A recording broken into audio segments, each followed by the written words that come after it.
Hi అందరికీ నమస్తే. రియాద్లో morning time traffic ఉండదండి. ఎంత స్పీడ్ వెళ్ళినా ఏమనిపించదు.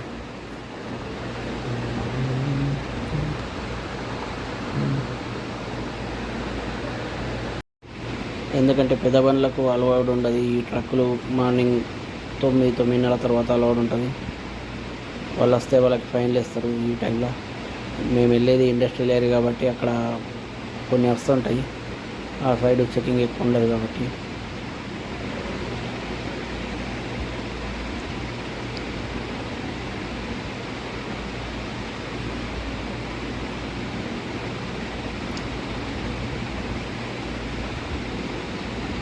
రోడ్లు కూడా చాలా విశాలంగా ఉంటాయి కాబట్టి 120 స్పీడ్లో వెళ్ళిపోవచ్చండి. 120 స్పీడ్ లిమిట్ అండి ఇక్కడ.